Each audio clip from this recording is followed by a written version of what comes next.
Good morning, all. Um,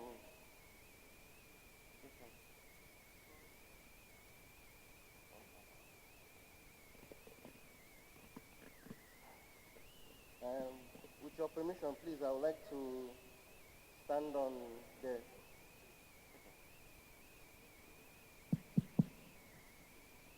I'm sorry to take us back a bit. To my right is a distinguished fellow, past Executive Secretary, Nigerian Society of Engineers, past Registrar of Foreign, future Governor of Benue State,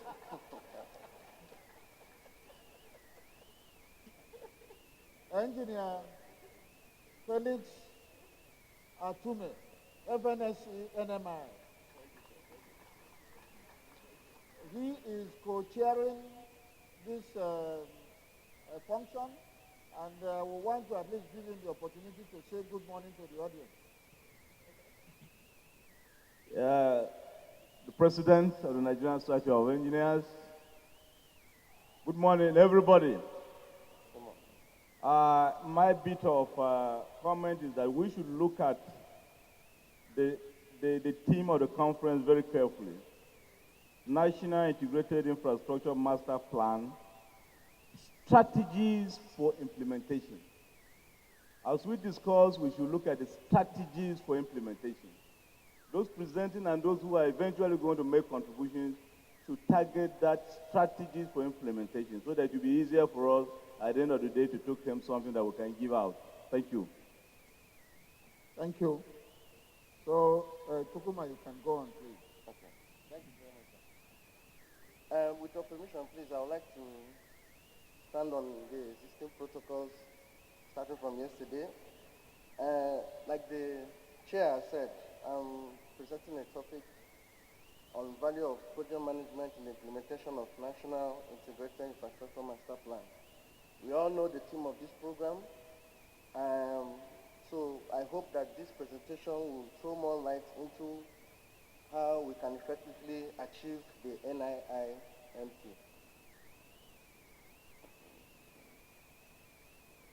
All right, so we're looking at this outline for this presentation, look at a discussion, brief on the NIMPP, the concept of project management, then also we look at this status in terms of its practice in Nigeria, and also the benefits of this project management if fully adopted to the implementation of NIPP, then we conclude. All right, I would like to begin. Yesterday, for most of us that were here, we all know that one of the problems, or let me put it this way, the speakers that talked on various topics noted that one of the problems that we have in Nigeria is inadequate infrastructure, and they also noted that the availability of a robust infrastructure system is very key to the overall development of any nation. In fact, when we are talking about developed nations, the key thing that drives them to being developed is the infrastructure. It's also worthy to note that in spite of considerable progress were made by various past governments of this great nation, the infrastructure, there's still inadequacy in our infrastructure stock, if I should use that phrase. At the moment, the estimate of our infrastructure stock, when we're talking of infrastructure stock, we are talking about it as a percentage of the value of the GDP. At the moment, it stands at between 35 and 40%. Yesterday, when I was listening to the keynote speaker, he gave a different value. I think 20 to 25, if I'm correct. But though they are slightly different, but it still points to the fact that it's still inadequate when compared to the international benchmark of 70%. So there is still need for us to upgrade that. And what's the reason for this? The reason could be traced to underinvestment and poor maintenance culture. Of course, these two factors are due to the fact that there has in the past, in recent years, there has been overdependence on government, government sources of revenue. Almost all the infrastructure in Nigeria are being driven by government. There is little or no private participation at the moment. So that is why we have underinvestment and poor maintenance culture. So because of this, the inadequate infrastructure we are facing have or has led to the slow rate of development in this nation. If I will take you to this, to the next slide. Okay, sorry. This is just a kind of a situation analysis pointing to how, pointing to the comparison rather between Nigeria, China, and South Africa. I'll emphasize more on Nigeria and South Africa because we are kind of close door neighbors. We all agree that the population of Nigeria is higher than South Africa. It's about 3 times more. We also all agree here that their GDP, the Nigerian GDP, is also higher than the South African own. But if you look at the infrastructural stock in terms of the percentage, you find out that Nigeria is, like I said earlier, is between 35 and 40%, and the South African own is 87% of their GDP. So if you put that in numerical values, you find out that we are lacking behind South Africa by almost $77 billion worth of infrastructural stock. And if we should break it down further into, say, infrastructure stock per capita, that is per person, in Nigeria we have the value of about $1,250. That is, this GDP value was as of 2014. So right now we have about roughly $1,250 per capita, per person rather. And in South Africa, we have 5,725. So it goes to show you that there is still much work to be done. As you can see in China, in the middle bar, China own is very okay. You know, the infrastructure is meeting, the infrastructure stock is meeting up with their population. They have a population of around 1.4 trillion, and their GDP at the moment is about 10 trillion. So they are doing okay, and their stock is about 76%. So this shows us that there is need for us, for the Nigerian government, to really look at this inadequacy in infrastructure stock in Nigeria. So, with that in mind, what is NIIPP? Sorry, what is NIIMP rather? Sorry, it's a document that's well known. I don't need to waste time on it because, like I said yesterday, most of the presenters gave us a brief. But for the benefit of those that were here yesterday, I would like to say that it's a document. NIIMP is a document produced by the government to encourage a coordinated approach at improving the state of infrastructure in the country. And this was drafted by the MPC, that is the National Planning Commission. This document was developed and approved by the Federal Executive Council in September 2014. It's also noteworthy to note that this project, if I should use that phrase, is a long-term plan that requires a huge investment of $3 trillion over a 30-year period. That is from 2014 to 2043. 2043.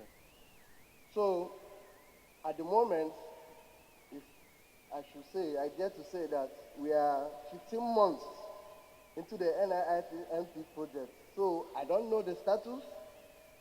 I don't know how far we have gone, but I hope that this program will ginger the government or to add more motivation to the government to see this through.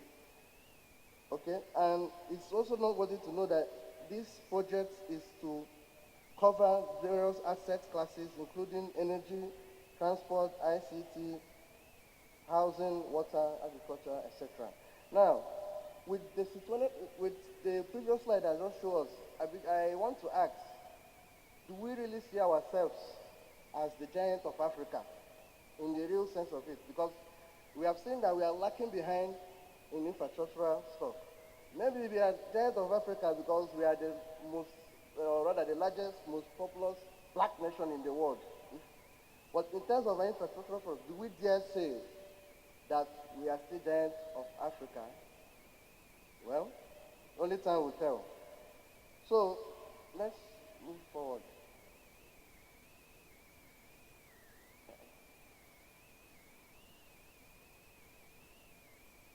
So what are the objectives? I won't want to bore us with much of the objectives there. It's quite self-explanatory, but I just want to, because of time, to hammer on three. The first one I would like to look at is on harmonization and integration of various infrastructural projects. This, on its own, will help to create or deliver to create a cost-effective delivery in all the projects or the sub-projects under this NIIMP. Also, the second thing that I like to point out on one of the objectives is that it helps to prioritize projects. We have had cases within the government where there have been duplications of projects. So with this NIIMP, through its coordinated approach, it will help to avoid duplication. And also, it will, one of the objectives also here is promoting private sector participation. Like I said earlier, due to the over-dependency on government sources of revenue to tackle our infrastructural decay, it hasn't been easy for them. So by promoting private sector participation, we strengthen project financing. And I'd like to summarize by saying that it's also one of the key objectives of the NIIMP is to enhance performance and efficiency of the economy.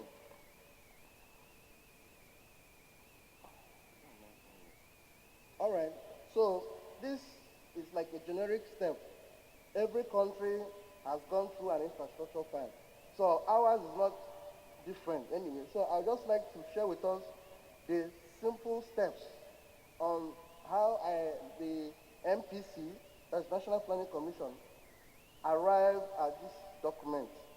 And the first thing you observe there, the first step you take is you carry out you have an overview of the current assessment of the infrastructure stock. That's the number one step. Then when you have determined that, the second step is to set a long-term vision. In this case, the long-term vision here is in the next 30 years or so, that we will improve the infrastructure stock of this Nigeria to at least 70%. Then, once that long-term vision is being set, the third step is to identify which areas need infrastructure expansion, if I use that phrase. And once you determine that, the fourth step is to know who. The first step is to know who is to pay for this the infrastructure. Is it the tax? Are we going to use the taxpayers' money, or are we going to charge the users of the infrastructure? Then the fifth step is based on the financial model, you now validate the plan. And then, you now finalize the plan. That's the fifth step. And then the sixth one, you validate the plan. This last step, which the government is currently in now, is implementing the plan. And it's our hope that they will achieve such. So the expected benefits, if I should run through, improve economic diversification, enhance growth of economy, poverty reduction. There are so many benefits attached to this project. But it is worthy to note that this project, the NIIMP, can be effective if we only have an efficient project management. So with that brings me to a concept of project management. Uh, because of time, I won't dwell much on the literature, but I'll just say here that project management is the application of various skills, knowledge, or expertise to tasks within a project to achieve the desired outcome. The desired outcome here is to have an improved infrastructure stock. So with that's what project management is simply all about. I wouldn't need to go through that because of time. Um, there's what we call in project management process groups and knowledge areas. When you're talking of process group, you're talking about what to do, what are the steps in carrying out the project management activities. And when you're talking of knowledge areas, we're talking of what to know, as in areas of expertise that is relevant to this project management. Under the process group, I won't have much time to explain that. You initiate the project, you have initiation, you have planning as a second step, you have execution, monitoring and control, and then closure. Then under the knowledge areas, there are about 10 knowledge areas, as in 10 areas of expertise, which includes integration, quality, scope, time, cost, and so on and so forth. All right, so let me.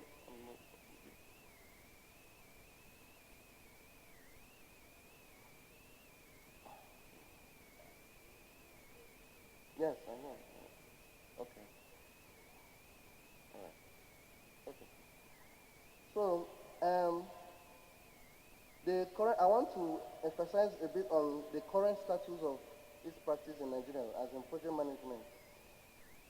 Now, I want to say that project management in Nigeria, in summary, because of time, failed because of context, not content.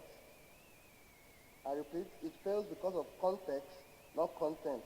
When we're talking of context, we are talking of the framework, the approach, the outline to achieve a project. Of course, in terms of content, it's rich in content. This NIIMP is rich in content, but does it have the context to push it through? So in the past, project fails in Nigeria, projects have failed because of context. And a survey carried out by, I just want to share with us, a survey carried out by PricewaterhouseCoopers in 2007 shows that 50% of projects fail due to scope changes, bad estimates to deadline, and poor resources planning. So all this shows the fact that the project management is key to whatever thing, it's not just to this NIMP, but to every project that anyone is involved in. I'd like to go to this slide. The objective of project management in NIIPP. It's simple. What it does here is to provide a structured and intentional approach to the technicality of NIIPP. And the second one here is to provide focus, tools, processes for moving through the transition period, through the transition towards the future state. So the current state we have, I've highlighted it before, the transition period is within the 30 years, and then the future is to attain at least 70% infrastructural stock, which is the least international benchmark. All right? So, as you can see on the slide, we have numerous benefits of using project management. There are so many, I can't possibly, with the time given to me, finish them all. But I would like to state that, amongst other things, it allows for excellent organization and tracking. It also tries to improve stakeholder relations, higher workers' morale, and so on and so forth. So it's all there. So in conclusion to this presentation, we all agree that the infrastructural gap in Nigeria is below international standard and even below that of countries with even lower GDP. That is in the case of South Africa. That we also agree that NIMP is a 30-year government project aimed at closing the infrastructural gap to several asset classes. And then, it is also noteworthy to note that its implementation, since its implementation involves coordination of multiple stakeholders by the MPC. So I don't know whether we have representatives of the MPC. I would like to recommend that it's not about developing the plan. It's about also trying to engage others. One of the key things of project management is what we call stakeholders engagement. They should try and engage other MGAs, private sectors, financial institutions in pushing this NIIMP forward. And I dare to say that again, that the efficient project management in the implementation of NIIMP will help create a strategic value chain which will contribute to advancing Nigeria in the global economy as well as improve the quality of life of the population. I also want to add here that the NPC has a duty, if they have to adopt the process of project management, they have a duty to establish a standard project management approach or system that should be adapted across all those involved in the implementation of the NIMP project. So I'd like to summarize with this quote. I don't know how many of us are football-loving fans. I'm a Chelsea fan. But the quote here actually is attributing to American football, but I would like to localize the quote for us here. And it simply says, trying to manage a project without project management is trying to play a football game without a game plan. Thank you for listening, and God bless.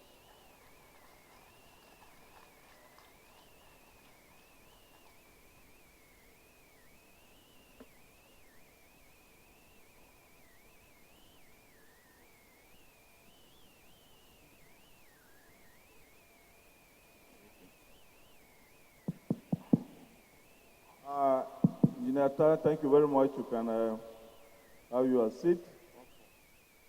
I think we give him another round of applause before he sits down. The next speaker is Ondo Buba. There are two here, OI and EE. Okay, OI is going to deliver the paper, but you have 15 minutes, and we will remind you of the time. Thank you. Thank you very much. I stand on the existing protocol. Good morning, everybody. We'll be looking at Millennium Development Goals. We're especially looking at Goal 7, Target 7C in Nigeria, need for a coordinated approach to fast-track development in water sector. The authors are shown and our contacts.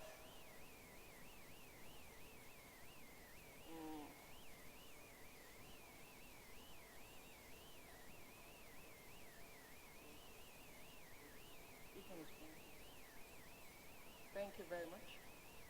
That's the next slide. It talks about the outline of the presentation, introduction materials, result, discussion, and conclusion. Let's look at the introduction.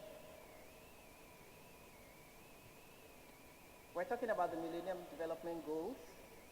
And in the year 2000, 189 United Nations member states, although we have 193 now currently, in 2000 committed to achieving all the 8 Millennium Development Goals. This paper concentrated on Nigeria's progress towards meeting the MDGs, specifically looking at Goal 7, Target 7C. And what does Target 7C say? It says half by 2015, the proportion of population without sustainable access to safe drinking water and basic sanitation. Our baseline year is 1990. In 1990, the baseline year, total access to improved drinking water sources in Nigeria stood at 47%, according to JMP Report 2010. Nigeria's target by 2015 was to achieve a total of 73.5% total access to drinking water sources.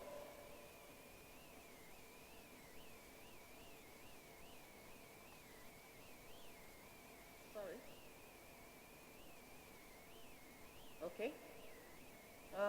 This table is not so clear. The caption of the table is Table 1, and its GMP 2004 definition of water sources. So when you look on the screen, you see how we define water sources. The improved water sources, the category is on your right hand, and the unimproved water sources, the category, are all specified there on the left hand. I wouldn't take time to run through that. The importance of the issue on this paper. What are we looking at? We have talked a lot on the NIIMP, so I go to the second point, which says there is the need to understand the current infrastructural situation, formulate long-term visions and medium-term goals, and determine who to pay for sustainability of infrastructure, which this paper has presented. Also, findings from this paper are foundational to building a viable infrastructure in the water sector. The implementation of the NIIMP was designed to commence in 2014. This is a critical time for us engineers to play strategic roles at this inception stage of the NIIMP. How did we carry out this research? We look at the materials and the methods. The research was carried out basically in two ways. One, the desk research, which looked at figures from the JMP report, and two, the field work. So first, looking at the figures released by WHO, the UNICEF Joint Monitoring Program reports, these were monitored and Nigeria's progress over time was analyzed. The changes in coverage between 1990, that's the baseline year, the figures released in 2006, 2008, 2010, 2012, were used to assess progress towards the 2015 MDG targets for drinking water and sanitation. In order to understand activities on the field, the second part of the research was carried out by field work, which contributed to factors that gave rise to the JMP report. We tried to go to the field to see what was happening on the field in relation to what JMP is reporting about Nigeria's progress towards meeting the MDG Goal 7 Target 7C. Now, the field work on the types of water sources in communities, functionality and access to water sources were carried out in different communities. I'd like to say here that in this research, we focused on the rural areas. So the results we'll be presenting were got from communities in the rural areas. Continuation of the materials and methods.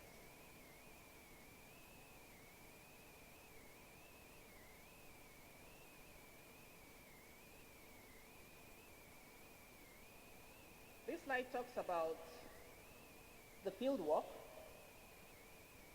First of all, in 2006, in the year 2006, we conducted a baseline survey, and the results from 4 states are presented here in the report. The baseline survey was conducted in selected communities using development of instruments. We pre-tested the instruments. Then we went out to the field, collected data, collected information from head of communities. That means interacting with community members. We made sure we went to the water sources that we were told were available in those communities to physically examine available facilities and the structures that are on ground. And we made sure we interacted with the members of the communities.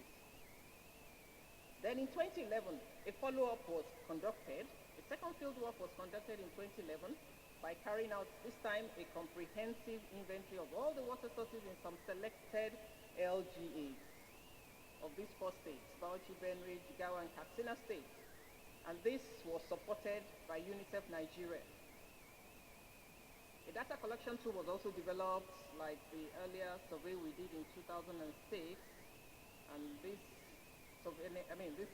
questionnaire was used to capture information on inventory of all water sources, the functionality status of the water sources, the maintenance culture, the rehabilitation processes that go on in the field, and the programs in these selected LGAs.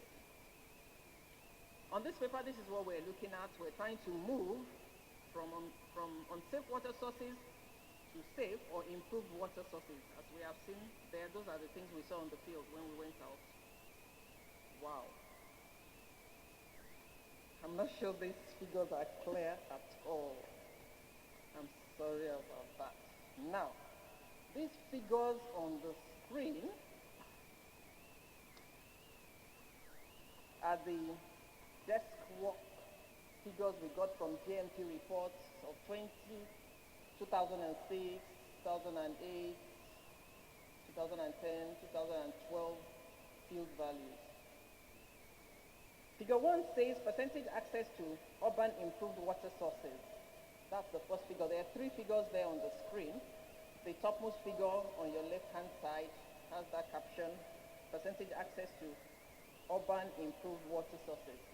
It shows the graph of the progress from the baseline year in 1990 to the final year 2015. And if you look closely, we try to monitor the trend by plotting the trend line. We had the trend line equation there, and the trend shows that in the urban areas of the country, we didn't improve at all. The slope is negative, as we can see, so that means we were not making progress at all towards meeting the MDG in the urban areas in Nigeria. Figure 2 is the second figure at the top on the right of the screen, and it says percentage access to rural improved water sources. This is for the rural areas where we work very strongly monitoring what is on ground with what the JMP report was given us. From that figure, you will see that the trend line gave us a positive slope this time. The trend line equation was also presented. So in the rural areas, Nigeria actually made good progress towards meeting the MDGs. The last figure is the one at the bottom of the screen with the figure titled Percentage Access to Total Improved Water Sources. Total, the urban and the rural gave a positive increase. We made progress towards meeting the MDGs. Now, how good was our progress? That's what we're looking at in this paper. And we're trying to relate these figures that were given by the JMP report to field studies. What did we see on the field? Sorry? These are the types of water sources we saw on the field. Because we work strongly in rural areas, we had boreholes with hand pumps, we had boreholes with motorized pump, hand dug wells, with hand pumps, protected hand dug well, and rain harvesters. The caption of that table says the types of safe water sources. The table 1 we presented during the presentation gave us definition of safe or improved water sources. Now, out of these safe water sources, how many of them were functional? In 2006 survey that was conducted, we found that 56.3% of all surveyed sources were functional. In 2011, a comprehensive inventory was done. In some selected LGs, what did we find? The functionality status shows that percentage non-functional sources in 2011 on the field when we went out were 27.1%. Now, what are the things that affect this functionality status? We try to meet with the community members. They usually have committees that are in charge, creating ownership of water sources. Thank you, sir. Creating ownership of water sources. We interacted with these committees in charge of these water sources. It shows the table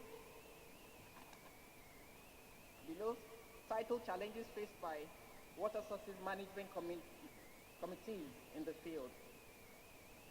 The state names are given in the first column, the management committee, the number in the committees are given. What are the challenges they face? One is who is to repair all these mechanical water sources that we put in the rural areas. It was a big challenge. Like in Bauchi State, for instance, out of 423 water committees that we talked with, 275 of them said they had this headache of sourcing for mechanics. Let me take another state, like in Benue State, when you talk about sourcing of spare parts, 132 of the committees of 265 that we interacted with stated that they have challenges with spare parts. Now, one thing is to get the spare part, another thing is to get the quality assured spare parts. Let me look at another state. Let's look at sourcing of tools to work on these water sources. In Katsina, out of 386 committees we interacted with, 219 of them came up with this challenge. Then the committees also have what we call contribution towards maintaining their water sources. It creates ownership of these water sources. So many of them have these challenges. Frequent repairs. After we repair, in 2 weeks' time, it has broken down again. Those are things we found on the field. Discussions. The results show that this is desk work. The results from the desk research shows that by 2015, the percentage access to improved water sources stood at 60.36%. That's in figure 1, when we showed figure 3, the graph of figure 3, we can go back there, when we showed the trend line of the progress Nigeria made on target 7C. By 2015, we stood at 60.3%. What did we plan? We planned access to half of 53% of population without access to safe water, improved drinking water sources, having access. If we plan to give access to half of the population without access, in 2015, we're supposed to be at 73.5%. Look at where we are. What are the factors that mitigated against the rapid progress towards the MDGs? From the field, from the results shown, we had so many non-functional safe water sources. It's one thing to put the safe water sources there, it's another thing to make sure they're sustainable. Number 2, lack of capacitated personnel, uncoordinated approach towards achieving sustainability. Conclusion. Percentage of people without access to improved water sources that gained access from the baseline year to 2015 was about 13% of the current population, as against a target of 26.5% of current population gaining access. A coordinated approach within 5 levels of stakeholders, the federal, the government, the states, the local, the private sector, and the public, using the PPP, must be established, ensuring, 1, as we provide new water sources, we use participatory approach.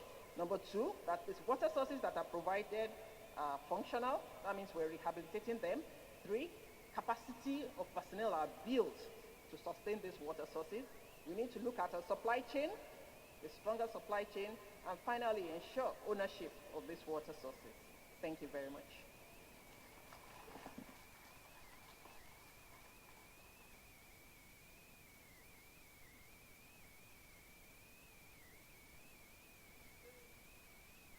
Another round of applause for Engineer Ondo.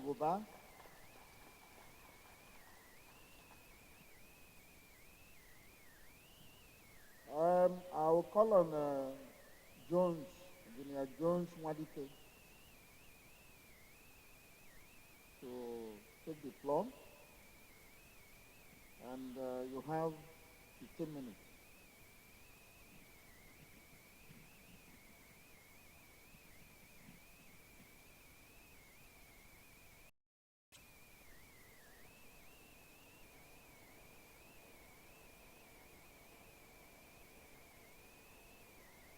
Good morning. I'd love to stand on the existing protocol, but because of the robust and flamboyant nature behind me, I would like to thank the Deputy President